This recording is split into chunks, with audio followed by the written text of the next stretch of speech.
The morning sun cast long shadows across the Galactic Defense Academy as Yuna Kim walked through the main corridor. Her heavy boots made soft clicking sounds on the polished metal floor. Around her neck hung the standard student identification card that marked her as a first-year cadet. But what made her different from every other student was the thick black armor that covered her entire body. The exoskeleton was military-grade equipment. It had served her well during her time in the Human Defense Forces. Now it felt like a protective shell that kept the curious stares of alien students from burning into her skin. Every morning she put it on. Every night she took it off in the privacy of her small dormitory room. During the day she never removed even the smallest piece. Other students moved around her in the hallway. Most of them were from peaceful species that had never known real war. The Verdani looked like walking trees with silver bark and gentle green eyes. The lumens appeared to be made of living crystal that sparkled in the artificial light.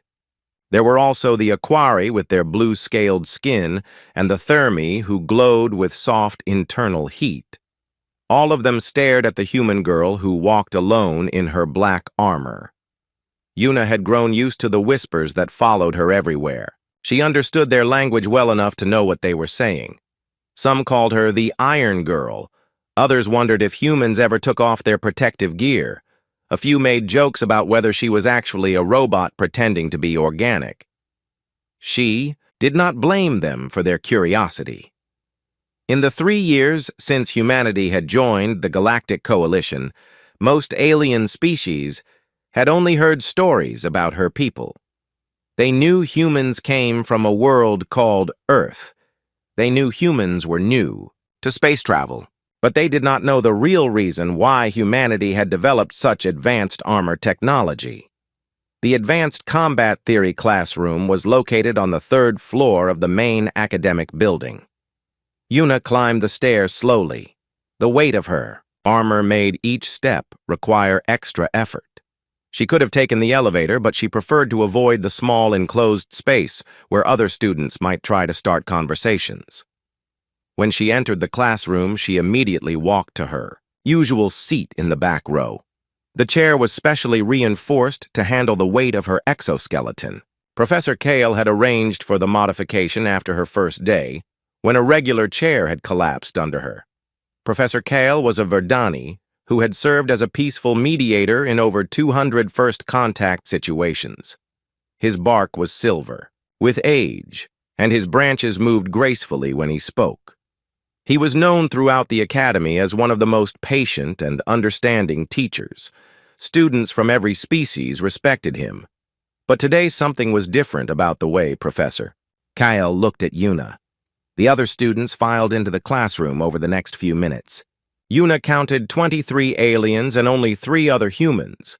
Her fellow human students were Minho Park, who sat in the middle of the room, Jiwon Lee, who always chose a seat near the front, and Do-hyun Cho, who preferred the side wall where he could watch all the exits. Like Yuna, all 3 of them wore armor during classes. Not the same model as hers, but clearly military equipment designed for serious combat situations. The alien students found this strange. In their peaceful worlds, armor was only worn during ceremonial occasions or historical reenactments. Professor Kale began his lecture with a discussion of defensive strategies used by various coalition worlds. He spoke about shield generators and early warning systems. He described how different species had developed non-violent solutions to territorial disputes. His voice was calm and educational as always, but Yuna noticed that his green eyes kept drifting toward her armor. About halfway through the class period, Professor Kyle stopped speaking. The room fell silent as he turned his full attention to Yuna. His photosynthetic patches along his branches began to dim slightly. This was a sign that Verdani were feeling uncomfortable or stressed. "Cadet Kim," he said in his gentle voice. Yuna straightened in her chair. "Yes, Professor. I have been reviewing the Academy regulations regarding classroom conduct," Professor Kale continued. "According to Section 12.7, all protective equipment must be removed during theoretical instruction periods. The temperature in the room seemed to drop several degrees. Every alien student turned to stare at Yuna. She could feel their eyes examining every detail of her black exoskeleton. Her hands gripped the armrests of her chair tightly enough that the metal creaked under the pressure. "Sir, I request a special exemption from that regulation," Yuna replied. Her voice remained steady, but inside her chest, her heart was beating faster. She had known this moment would come eventually. For 3 months, she had attended classes in her armor. For 3 months, she had avoided situations where she might be forced to remove it. But now Professor Kyle was directly challenging her right to keep it on. "I am afraid I cannot grant such an exemption," Professor Kyle said. "The regulation exists for good reasons. Theoretical classes require students to focus on mental exercises without the distraction of physical equipment. Please remove your armor, Cadet Kim." The classroom had become completely silent. Even the soft humming of the environmental systems seemed louder than usual. Yuna could see the curiosity in every alien face around her. They wanted to see what a human looked like without their protective shell. Minho Park shifted uncomfortably in his seat. His own armor made small mechanical sounds as he moved. Ji-Won Lee had gone very still near the front of the room. Do-Yun Cho was watching the exits more carefully than before. All 3 of her fellow humans knew what Professor Kale was asking her to do. They knew what lay beneath her armor. They knew why she never took it off in public spaces. But they also knew that Academy regulations were not suggestions. They were orders that had to be followed. Yuna took a deep breath. Her hands moved to the release mechanisms on her armor. The first locks disengaged with soft clicking sounds. Around her, 23 alien students leaned forward in their seats. They were about to see something that no non-human had ever witnessed before. They were about to learn why humans wore armor even in peaceful places. They were about to understand what had really happened during the years before humanity joined the coalition. As her fingers found the second set of release switches, Yuna wondered if she was ready for the questions that would follow. She wondered if the galaxy was ready for the answers she would have to give. Yuna's hands trembled as she reached for the third set of armor locks. The clicking sounds of the disengaging mechanisms echoed through the silent classroom like countdown timers. Each sound brought her closer to revealing secrets that had been hidden for years. The upper chest piece of her exoskeleton came loose first. As she lifted it away from her body, the alien students could see the dark fabric of her academy uniform underneath. But they could also see something else. Strange patterns were visible through the thin material, marks that looked like they had been burned into her skin. Professor Kyle's green eyes widened. His silver branches began to shake slightly. As a Verdani, he had lived for over 300 years. He had seen many different types of injuries and markings. But the patterns becoming visible on Yuna's arms were unlike anything from the peaceful worlds of the coalition. The arm pieces came off next. Yuna set them down carefully beside her chair. Now her arms were fully visible through her regulation sleeves. The burns covered her skin from her wrists to her shoulders. They were not random scars from accidents or natural disasters. These marks had geometric shapes. They formed deliberate patterns that told a story of violence and survival. Lumen's student in the front row made a sound like breaking crystal. Her light flickered with shock and fear. She had never seen injuries like these before. None of them had. Minho Park stood up from his seat in the middle of the room. His armor made mechanical whirring sounds as he moved. "Professor," he said in a quiet voice. "Maybe this is enough for today?" But Professor Kale shook his head. "The regulation requires complete removal of protective equipment," he replied.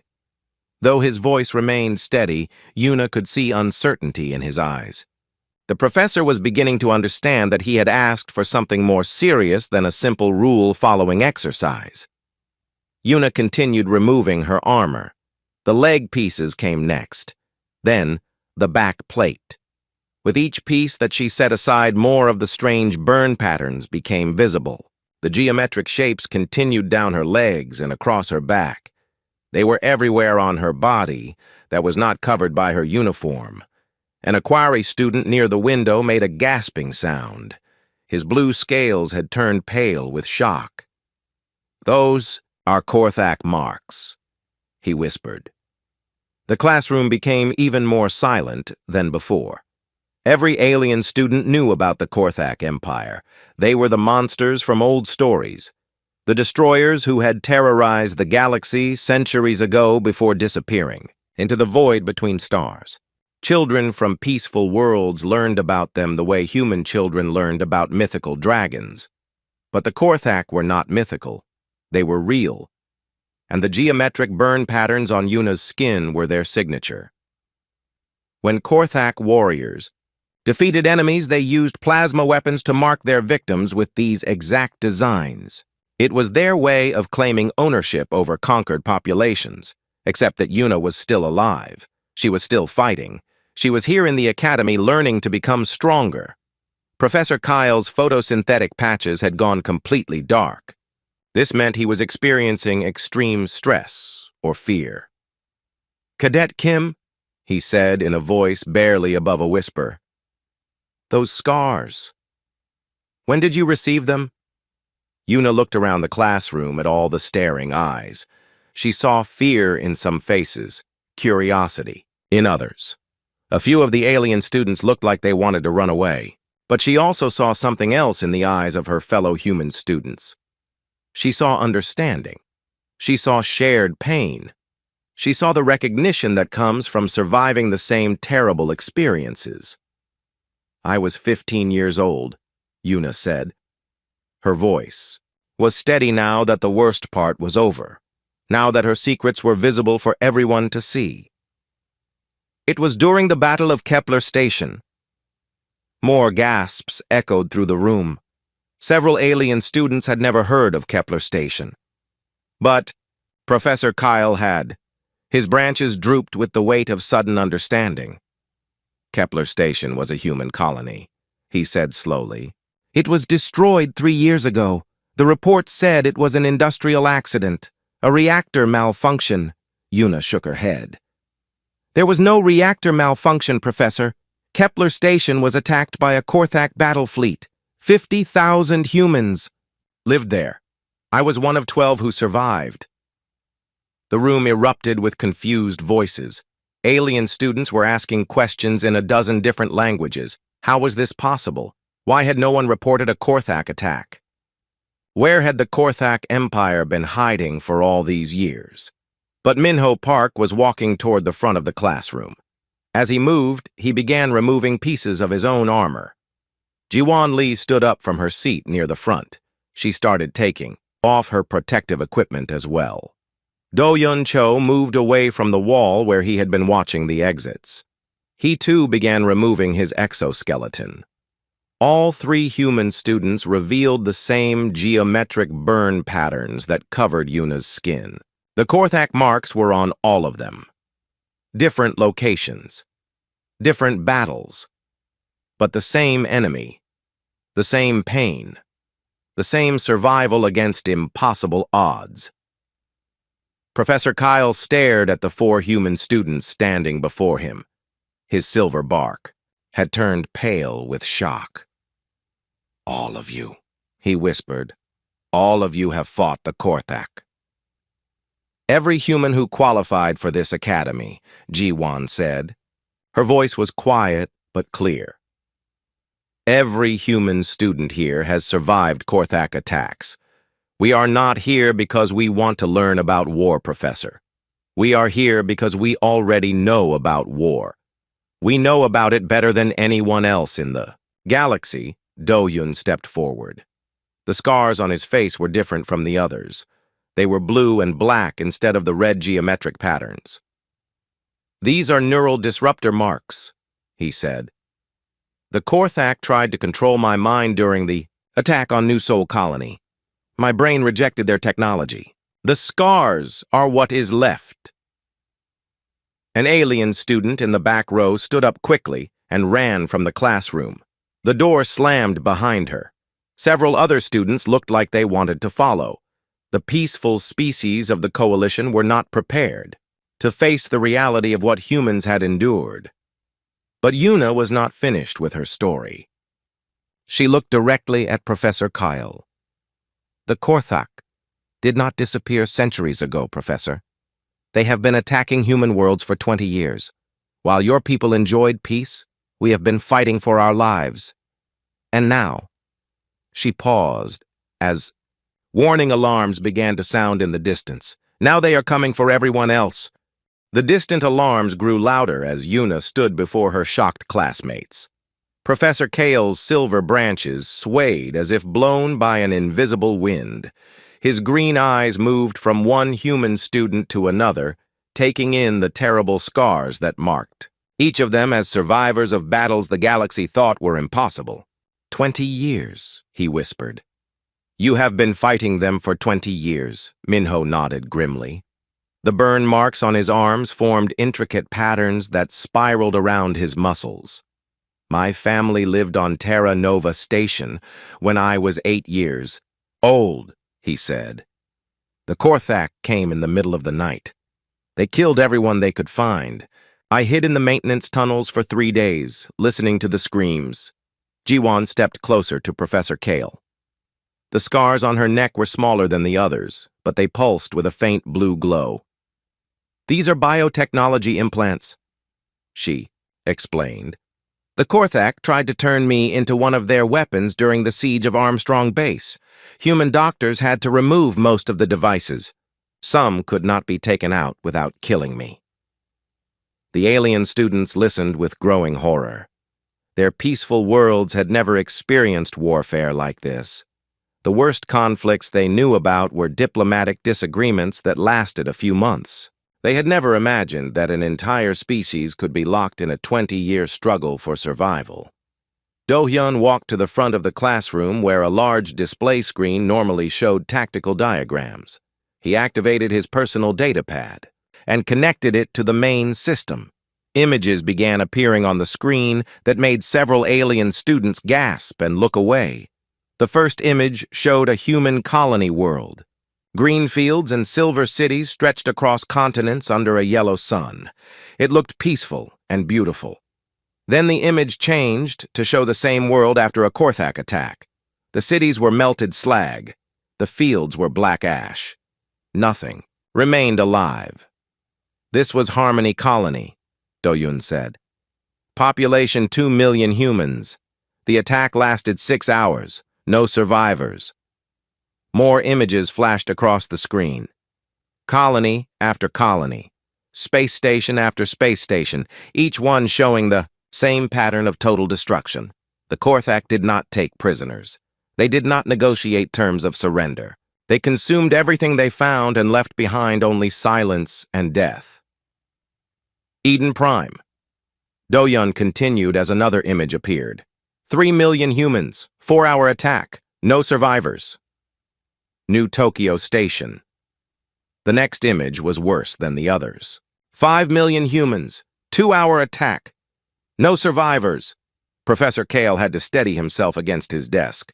His photosynthetic patches were flickering rapidly as his body tried to process the emotional shock. But the Coalition never received distress signals from these attacks, he said. Our deep space monitoring stations would have detected Korthak. Ships. Yuna activated her own datapad. New images appeared on the screen showing technical diagrams and sensor readings. The Korthak developed stealth technology specifically designed to avoid Coalition detection systems, she explained. They studied your monitoring frequencies for years before they began their attacks. They knew exactly how to approach human worlds without triggering any alarms. The data on the screen showed Korthak ships moving through space like ghosts. Their hulls absorbed sensor beams instead of reflecting them. Their engines produced no heat signatures that Coalition technology could detect. They had become invisible predators hunting in the darkness between stars. But why did they only attack human worlds? Asked a Verdani student in the third row. Why not target Coalition planets as well? Minho and Yuna exchanged a look that held years of shared knowledge. Because they were testing us, Minho said. Humans were the newest species to join the coalition. We had the least advanced technology. We had the smallest military force. We were the perfect test subjects. Test subjects for what, Professor Kale? Asked, though his voice suggested he already feared the answer. For their new weapons, Jiwan replied. For their new tactics. For their new biotechnology. Every attack on a human world taught them something new about how to fight coalition defenses. We were their training ground for the real war they were planning. The screen now showed intelligence reports that human survivors had gathered over 20 years of fighting. Korthak battle plans written in their angular script, technical specifications, for weapons designed to destroy specific coalition technologies. Biological samples taken from captured alien prisoners who had been experimented on in Korthak laboratories. They have been preparing to attack every coalition world, Do-Hyun said. But first they needed to learn our weaknesses. They needed to develop weapons that could defeat Verdani photosynthetic healing. They needed biotechnology that could corrupt lumen crystal matrices. They needed neural disruptors that could break Aquari hive-mind connections. The alien students were now staring at the screen with expressions of pure terror. The peaceful galaxy they had known their entire lives was built on a foundation of lies. While they studied art and philosophy and diplomatic theory, an entire species had been fighting and dying to protect them from enemies they never knew existed. But Professor Kale was beginning to understand something else, something that made his branches tremble with a different kind of emotion. If they have been testing weapons for 20 years, he said slowly, and if they have been studying coalition defenses for 20 years, then the attacks must be ending soon. Yuna nodded. The testing phase is complete, Professor. Our intelligence networks intercepted Korthak communications 3 months ago. They are finished learning about us. They are finished developing their weapons. The real invasion is about to begin. She touched her datapad again, and the screen showed the most terrifying image yet. It was a star chart of coalition space. Hundreds of worlds were marked with peaceful blue dots representing the various species that lived there in harmony. But surrounding the entire coalition territory was a ring of red markers moving inward like a closing fist. 700 Korthak battle fleets, Yuna said quietly. Each one carrying enough firepower to destroy entire solar systems. They are positioned around every major coalition world. They are waiting for the signal to attack everything at once. The classroom had become completely silent except for the sound of alien students breathing in short, panicked gasps. The alarms in the distance were growing louder now. Emergency lights had begun flashing in the corridors outside. "How long do we have?" Professor Kyle whispered. Yuna looked at her fellow human survivors. All of them wore the same expression of grim determination that had kept them alive through 20 years of impossible battles. Based on their movement patterns and communication frequencies, she said, "We estimate 72 hours before the invasion begins. 3 days to prepare. The coalition for a war they never saw coming. 3 days to teach peaceful species how to fight enemies that have spent 20 years learning how to kill them." The emergency alarms reached full volume as Admiral Soren's voice echoed through the Academy speaker systems, calling all students and faculty to immediate assembly. The Korthak had finally been detected approaching coalition space. The real war was about to begin. Admiral Soren stood at the center of the Academy's main assembly hall. His crystalline body reflected the emergency lighting in sharp angles that cast rainbow patterns across the walls. Around him, nearly 3,000 students and faculty members from dozens of different species waited in worried silence. The Admiral's voice resonated through his crystal structure, creating harmonics that every species could understand. "Long-range sensors have detected multiple unidentified fleets approaching coalition space," he announced. "All Academy personnel are hereby placed on high alert status."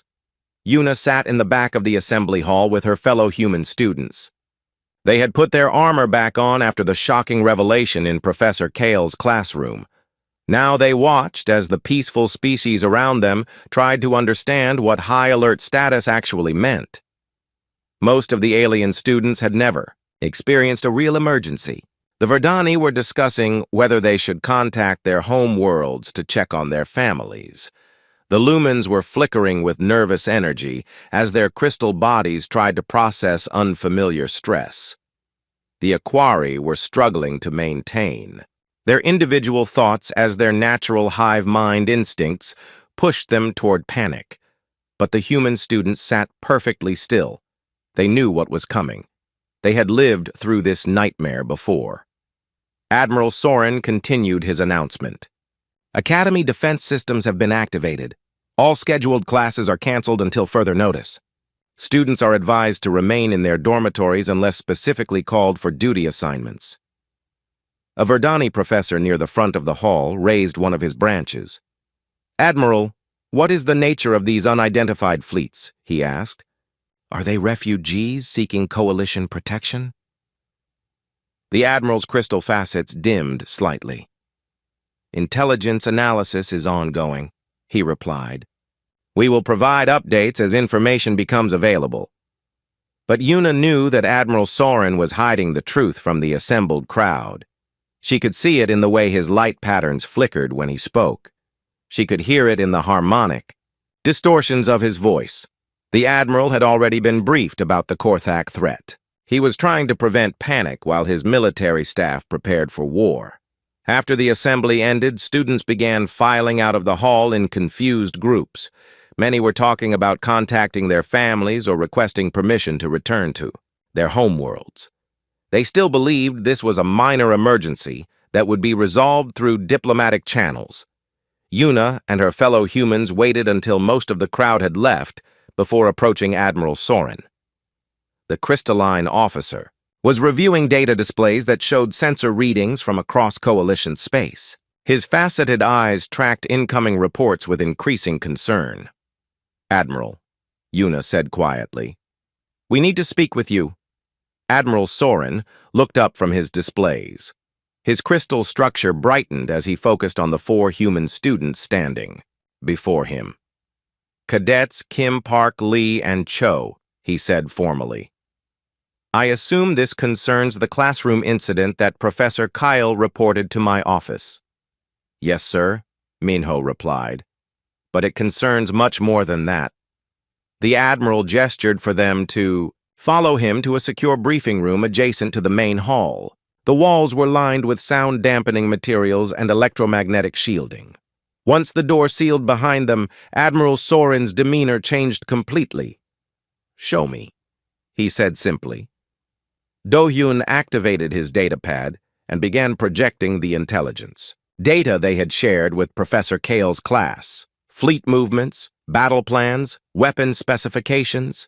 20 years of carefully gathered information about an enemy the Coalition thought was extinct. Admiral Soren studied each display with the focused intensity of a career military officer. His crystal facets shifted through different light spectrums as he analyzed tactical implications and strategic threats. When the final image appeared showing 700 Korthak battle fleets surrounding Coalition space, his entire body went dark for several seconds. This intelligence, he said finally. How did you obtain it? Human survivors have been sharing information for 20 years, Jiwon explained. Every attack taught us something new about Korthak capabilities. Every escape gave us data about their technology. Every battle showed us their tactics. We built a network, Una added. Hidden communication systems that the Korthak could not detect. Survivors from different attacks worked together to understand what we were facing. We learned to fight them, because we had no choice. Admiral Soren reactivated his displays and began comparing the human intelligence data with the sensor readings his own systems had detected. The correlation was perfect. Every Korthak fleet position that the humans had predicted was exactly where Coalition sensors were now finding unidentified ships. According to your intelligence, how much time do we have before the invasion begins? The Admiral asked. 72 hours, Minho replied. Maybe less if they detect that we have discovered their presence. The Admiral's crystal structure flickered rapidly as he processed the implications. 72 hours to prepare the coalition. For a war it had never imagined. 72 hours to organize defenses against enemies that had spent 20 years learning how to defeat them. 72 hours to teach peaceful species how to fight for their survival. What do you recommend? Admiral Soren asked. The four humans exchanged glances. They had discussed this moment many times during their years at the Academy. They had hoped it would never come, but they had prepared for it anyway. Immediate mobilization of all coalition defense forces, Una said. Every ship that can carry weapons needs to be deployed to protect major population centers. Evacuation of outer colonies to fortified worlds, Do-hyun added. The Korthak always attack isolated targets first to test defenses and gather intelligence. Distribution of human weapon designs to coalition military units, Jiwon continued. Our technology was developed specifically to fight Korthak armor and shields. And most importantly, Minho concluded, rapid combat training for coalition personnel who have never experienced real warfare. Admiral Soren was quiet for a long moment, as he considered their recommendations. His crystal body shifted through several different light patterns as he weighed tactical options against political realities. The Coalition Council will never approve these measures based solely on intelligence from human survivors, he said finally. Many member species still view humanity with suspicion. They will assume this is some kind of deception designed to increase human military influence. Then do not ask for their approval, Una replied. Admiral, you have the authority to declare Academy emergency protocols. You can begin training exercises that happen to look exactly like combat preparation. You can request additional security for the Academy that happens to include deployment of defensive fleets. And when the attack begins, Do-hyun said grimly, the Council will understand that everything we told them was true. Admiral Soren activated his personal communication system and began issuing orders to his staff. Within minutes, Academy instructors were being recalled from leave assignments. Reserve military units were being activated for training exercises. Weapons manufacturing facilities were being asked to increase production quotas for routine maintenance purposes. I am authorizing immediate implementation of advanced combat curriculum, the Admiral announced. All students will begin intensive tactical training tomorrow morning. Faculty members with military backgrounds will assume leadership. Roles in defense preparation? He turned to face the four human students directly. I am also commissioning you as temporary instructors with authority to teach coalition personnel about Korthak combat tactics and weapon systems. You have knowledge that could save millions of lives. Una felt the weight of responsibility settling on her shoulders like a familiar burden. For 20 years, humans had fought alone against the Korthak threat. Now, finally, they would have allies. But first, they had to teach those allies how to survive. We accept the commission, Admiral, she said. But you need to understand something. The coalition species are not prepared for what is coming. They have never experienced total warfare. They have never faced enemies that show no mercy and take no prisoners. What we are about to teach them will change them forever, Admiral Soren's crystal structure glowed with resolute determination. Then we must hope that when the change is complete, they will still be themselves, and we must hope that they will still be alive. The war that humanity had fought in secret for 20 years was about to become the galaxy's nightmare, but this time they would not face it alone. The Academy transformed overnight into something that resembled a military base more than an educational institution. Students who had spent their days studying theoretical combat applications were now learning to handle real weapons designed to kill living beings. Faculty members who had taught peaceful conflict resolution were now drilling evacuation procedures and emergency medical treatment for battle injuries. Una stood in what had once been the Academy's botanical gardens, watching Verdani students Practice with human plasma rifles. The weapons looked wrong in their branch-like hands. The peaceful tree people had never been meant to hold instruments of destruction, but they were learning because they had to. Professor Kyle approached her, carrying a rifle of his own. His silver bark showed stress patterns that ran along his trunk in dark lines. "Instructor Kim," he said, using her new temporary rank. "My students are having difficulty with the targeting systems." Yuna took his rifle and checked the calibration settings. "The weapon is designed for human grip patterns," she explained. "Your branch structure requires different trigger positioning." She made several adjustments to the stock and sighting mechanism. "Try it now." Professor Kale raised the modified rifle and aimed at a practice target 50 meters away. When he fired, the plasma bolt struck exactly where he had aimed. Several of his Verdani students began chattering excitedly in their native language. "Much better," Professor Kyle said. "But Instructor Kim, I must ask you something that has been troubling me since yesterday. Why did your people not request assistance from the coalition when the Korthak attacks began?" Yuna was quiet for a moment as she watched a group of Lumen students learning to operate shield generators. Their crystal bodies sparkled with nervous energy as they struggled to understand technology that was completely foreign to their peaceful culture. "We tried," she said finally. "During the first year of attacks, human survivors sent dozens of distress signals to coalition monitoring stations. We transmitted detailed information about Korthak ship designs and weapon capabilities. We provided sensor readings and battle recordings that proved the attacks were real, but the coalition never responded," Professor Kale said with growing understanding. "The coalition species examined our evidence and decided it was fabricated," Yuna replied. "They believed that humans were trying to create a false threat in order to justify military expansion. Several council members suggested that we were attacking our own colonies to make the deception more convincing." Professor Kale's photosynthetic patches dimmed with shame. "We thought you were lying. You thought we were the monsters," Yuna corrected gently. "And from your perspective, that made sense. Humans joined the coalition with advanced weapons and aggressive military doctrine.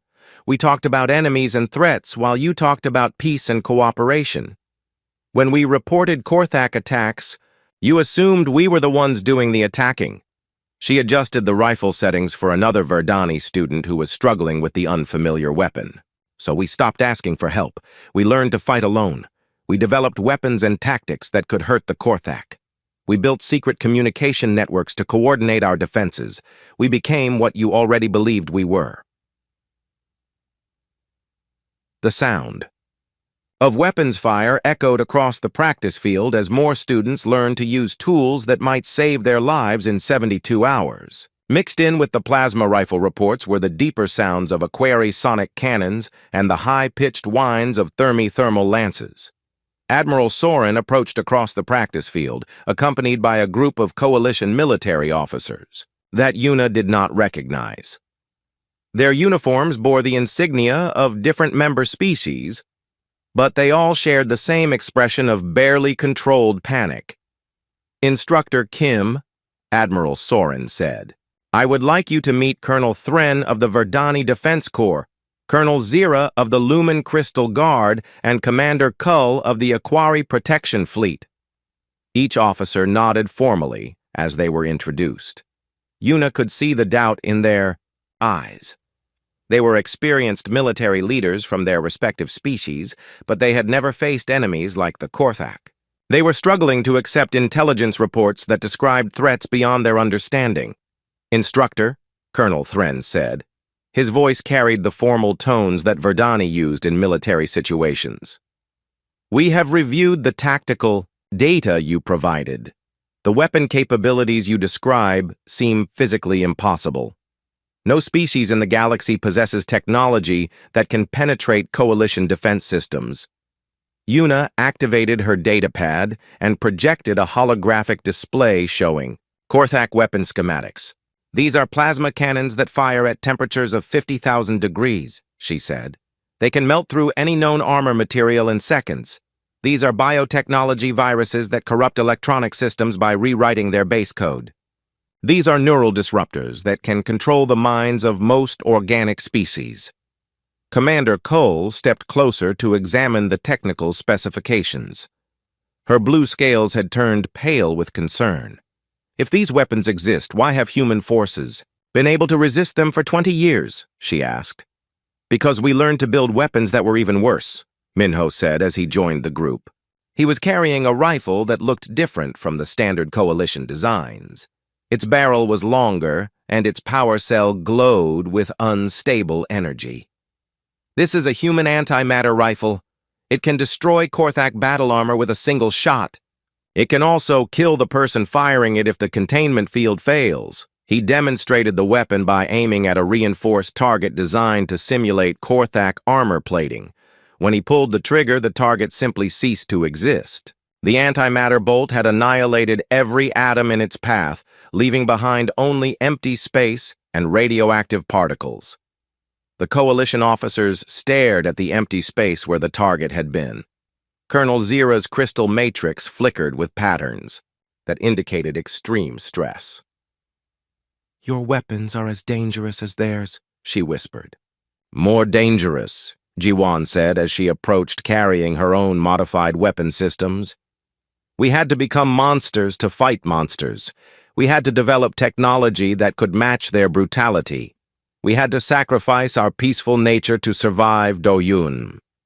Activated a tactical display showing human battle doctrine developed over 20 years of warfare. Standard Coalition military strategy focuses on defensive positions and negotiated settlements, he explained. Human strategy focuses on complete destruction of enemy forces before they can adapt or retreat. The display showed battle recordings from human victories against Korthak fleets. The footage was disturbing even to experienced military officers. Human ships used weapons that turned entire Korthak vessels into expanding clouds of plasma. Human ground forces employed tactics that left no Korthak survivors to report back to their commanders. "This is not warfare," Commander Cole said with obvious revulsion. "This is systematic extermination." "Yes," Yuna replied without emotion. "Because anything less than total victory means total extinction. The Korthak do not retreat. They do not surrender. They do not negotiate. They consume everything they encounter and leave nothing behind but silence. The only way to defeat them is to be more ruthless than they are." Admiral Soren studied the faces of his fellow Coalition officers. He could see the fear and doubt in their expressions. They were peaceful beings trying to understand concepts that went against everything they believed about civilized behavior. "The invasion begins in 48 hours, he said quietly. "We can debate the morality of human tactics after we survive the initial assault.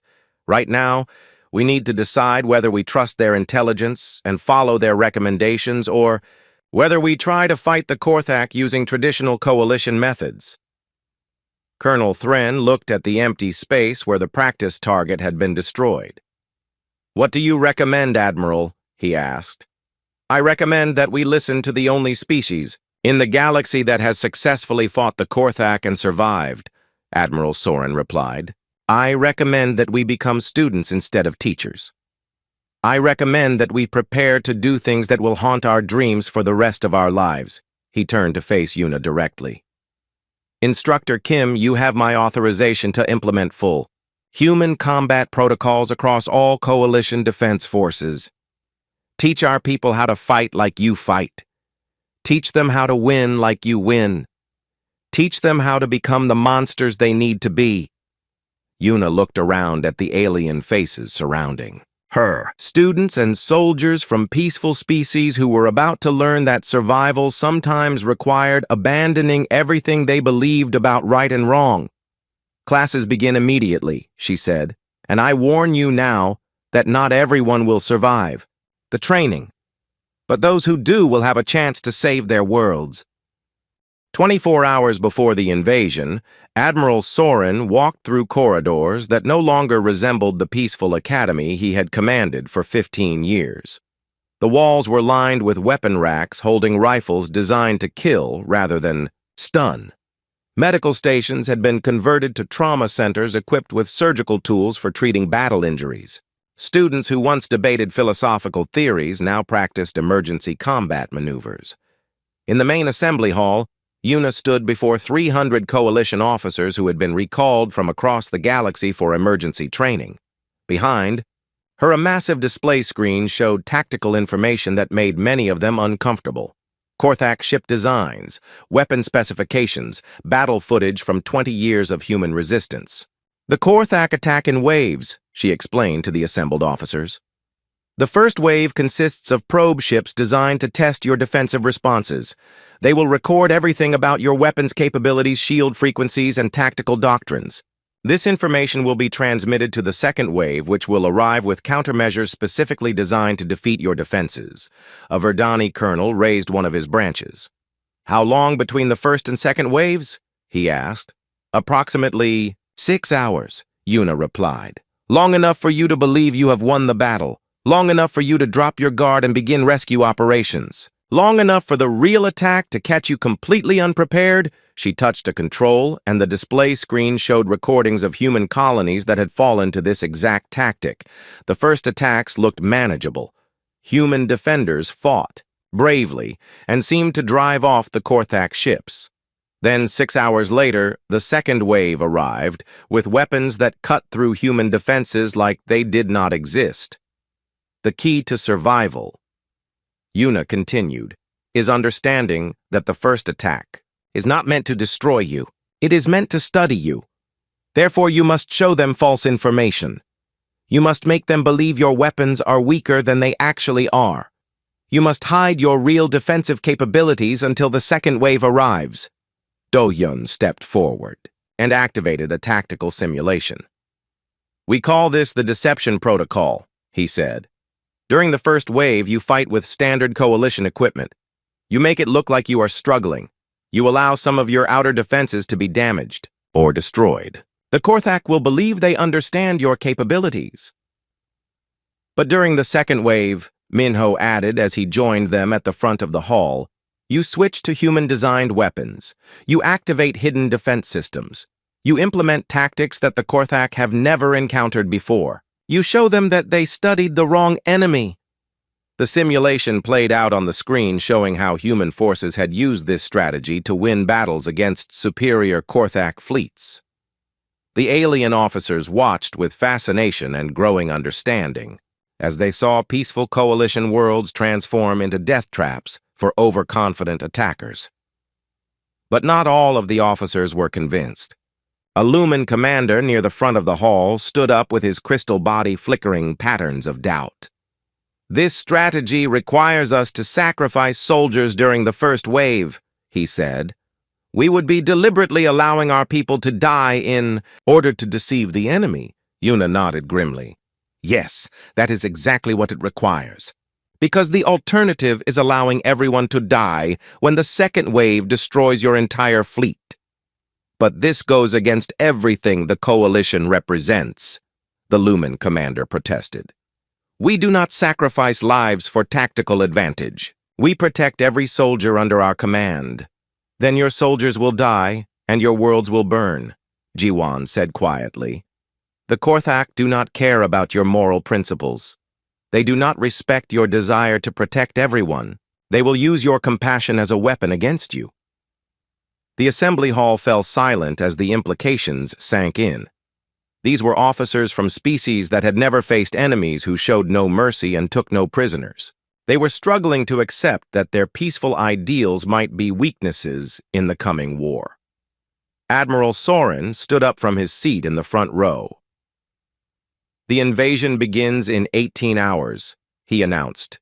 We can debate ethics and morality after we survive. Right now, we need to focus on implementation of human combat protocols. He activated his own display system showing the current positions of coalition defense fleets around major population centers. All ships have been equipped with human weapon modifications. All crews have been trained in deception tactics. All commanders have been briefed on Korthak capabilities and countermeasures. But Yuna could see the uncertainty in many of the officers' faces. They were experienced military leaders, but they had never fought a war where victory required abandoning their fundamental beliefs about right and wrong. Professor Kale entered the assembly hall carrying a data pad with updated intelligence reports. His silver bark showed stress patterns that had grown darker over the past day as he struggled to adapt to his new role as a combat instructor. Long-range sensors have detected movement in the Korthak fleets, he announced. They are beginning to assume attack formations. Estimated time to weapons range is 14 hours. The assembly hall erupted with nervous chatter as officers began reviewing final battle preparations. Some were checking weapon modifications. Others were confirming communication protocols with their home fleets. A few were making personal recordings to send to their families, but Yuna noticed that many of the alien officers were still struggling with the moral implications of what they were being asked to do. They understood the tactics intellectually, but they had not yet accepted the emotional cost of implementing them. She stepped forward and activated her personal display, showing images that she had never shared with anyone before. "I want to show you something," she said quietly. The screen showed a young human girl playing in a garden behind a small house. She looked happy and innocent as she chased butterfly-like creatures through flowering plants. The scene was peaceful and beautiful. "This is me at age 14, Yuna said. 1 year before the attack on Kepler Station. I was studying literature and music. I wanted to be a teacher when I grew up. I had never held a weapon or thought about warfare." The image changed to show the same girl 1 year later. Her body was covered in medical bandages. Her eyes held the hollow look of someone who had seen too much death. Her hands shook as she tried to eat food without dropping it. "This is me at age 15, Yuna continued. "After 18 hours trapped under burning debris, after watching my parents die, after surviving something that no child should ever experience." She looked around the assembly hall, meeting the eyes of officers from dozens of different species. The Korthak did not care that I was innocent. They did not care that I had never hurt anyone. They did not care that I was just a child who wanted to grow up and teach other children. The final image showed Yuna as she was now, standing in full military armor with weapons designed to kill enemies who showed no mercy. Her scars were visible through gaps in her protective equipment. Her eyes held the hard knowledge that came from 20 years of warfare. "They made me into this," she said, simply. "They took a peaceful girl who loved books and music and turned her into a weapon. Not because I chose to become a killer, but because becoming a killer was the only way to survive." She deactivated the display and faced the assembled officers directly. "In 12 hours, the Korthak will try to do the same thing to your children. They will attack your peaceful worlds and destroy everyone you care about. The only thing standing between them and total victory is your willingness to become what they made me become." The assembly hall was completely silent now. Every officer understood what she was asking them to do. Every officer understood the price they would have to pay for victory. Admiral Soren stood up again. "All personnel report to battle stations," he commanded. "Implement human combat protocols, immediately. Prepare to defend your worlds, using methods that will haunt your dreams." As the officers filed out to join their fleets, Yuna remained standing at the front of the empty hall. Professor Kale approached her carrying his own modified weapon. "Instructor Kim," he said quietly, "do you think we can win?" Yuna looked at the peaceful Verdani who had learned to carry instruments of death in order to protect his students. "Professor, I think we can survive. And sometimes, survival is the only victory that matters." The alarms began sounding again as long-range sensors detected Korthak ships entering coalition space. The war that humanity had fought alone for 20 years was finally beginning for everyone else. But this time the galaxy was ready. This time they had teachers who understood that sometimes the only way to preserve peace is to become very good at war.